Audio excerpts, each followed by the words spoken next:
पालघर जिल्ह्यातील डहाणू येथे 2 सख्या बहिणींवरील अत्याचार प्रकरणामुळे वातावरण चांगलेच तापले। मुख्य आरोपीला पोलिसांनी ताब्यात घेतले होते, मात्र अटकेची प्रक्रिया अपूर्ण असल्याचं सांगत न्यायालयाने अटक अमान्य केली। त्यानंतर आरोपी पुन्हा फरार झाल्याने नागरिकांमध्ये संतापाची लाट उसळली आहे। या प्रकरणाचा तपास करणारे पोलीस उपनिरीक्षक दिनेश आघाव यांचे निलंबन करण्यात आले असून पुढील तपास SIT कडे वर्ग करण्यात आलाय। आरोपी अद्याप मोकाट असल्याने डहाणू, आशागड, बोर्डी आणि घोलवड परिसरात सकल हिंदू समाजाच्या वतीने बंद पाळण्यात आला। व्यापारी आणि नागरिकांनी उत्स्फूर्त प्रतिसाद देत आरोपीला कठोर शिक्षा देण्याची मागणी केली आहे। दरम्यान भाजपच्या प्रदेश महिला मोर्चा अध्यक्षा चित्रा वाघ यांनी डहाणूमध्ये भेट देत पीडित कुटुंबाशी संवाद साधला। त्यांनी या प्रकरणाची सखोल चौकशी करून दोषींवर कठोर कारवाई करण्याची मागणी केली आहे। या प्रकरणात पॉक्सको आणि अनुसूचित जाती जमाती अत्याचार प्रतिबंधक कायद्यान्वये गुन्हा दाखल करण्यात आला असून आरोपीचा शोध सुरू आहे। शहरात कायदा व सुव्यवस्था राखण्यासाठी मोठा पोलीस बंदोबस्त तैनात करण्यात आलाय। अतिशय म्हणजे मी आज इथे आली आहे, संताप सुद्धा आहे आणि चिंता सुद्धा आहे। लव जिहाद सारखी एक घटना आज या ठिकाणी झालेली आपल्याला बघायला मिळाली। यामध्ये हरामखोराने 22 वर्षाची मुलगी, तिच्या सोबत तर अत्याचार केलाच केला, पण तिच्या सख्या लहान बहिणीवरती सुद्धा अत्याचार केला। त्याचे व्हिडिओ काढले, त्या मुलींना ते दाखवून सतत ब्लॅकमेल करत राहिला। आज मी त्या मुलीच्या आई वडिलांना भेटले, माझ्याकडे शब्द नाही आहेत ते बोलत असताना आणि एक एक घटना सांगत असताना की कशा पद्धतीने मुलींना आपल्या जाळ्यामध्ये ओढून पूर्णपणे आपल्या कयात घेतल्यानंतर त्या मुलींचा गैरफायदा घेतला। ऐकताना सुद्धा आमचा जीव कापून निघत होता। त्या संदर्भामध्ये मी आज पोलीस स्टेशनला भेट घेतलेली आहे। पोलिसांनी गुन्हा नोंदवलाय। आई वडिलांनी बऱ्याच गोष्टी अजून सांगितल्या, ज्या येणाऱ्या दिवसामध्ये पुरवणी जबाबामध्ये सुद्धा पोलीस त्या ठिकाणी घेतील। आजही आई वडील आणि संपूर्ण कुटुंब हे ट्रॉमामध्ये आहे आणि त्या मानसिकता, त्या धक्क्यातून, अजून मानसिक धक्क्यातून बाहेर आलेले नाहीये।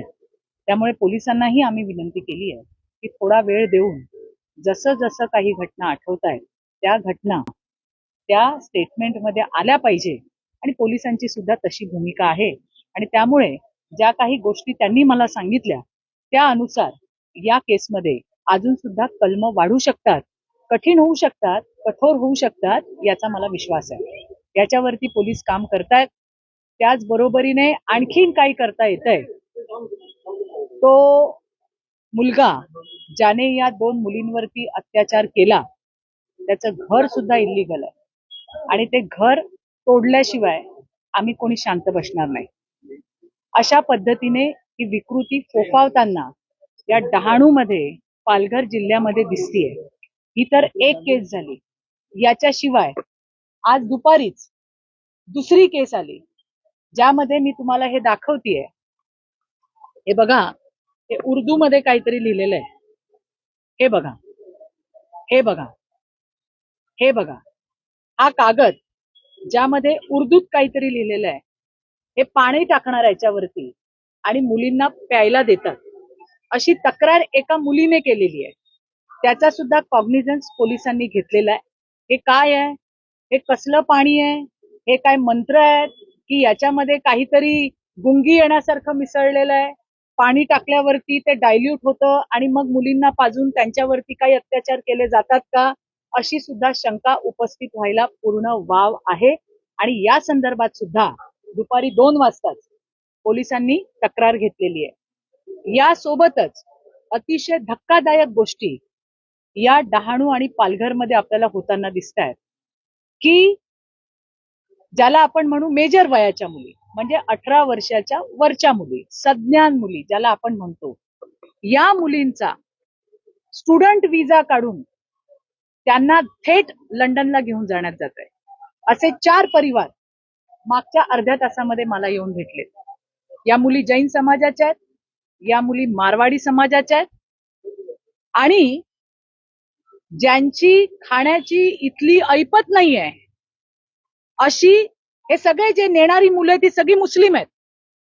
अशा परिवार ज्यांची इथे खाण्याचे वांदे आहेत, अशा लोकांनी या मुलींचे विजा, स्टुडंट विजा काढलेले आहेत त्यांचे पैसे भरलेले आहेत, त्यांना लंडनला घेऊन गेलेले आहेत. अशा 4 केसेस मगासच्या अर्ध्या तासात माझ्याकडे आलेल्या आहेत. या मुलींना कसं नेलं जातंय, कसं त्यांना फसवलं जातंय. 2 दिवसांनी आई वडिलांना फोन करून या मुली सांगतात की आम्ही आता लंडनला आलेलो आहोत. द पोलीस न्यूजसाठी अनिल शिरसाट, पालघर.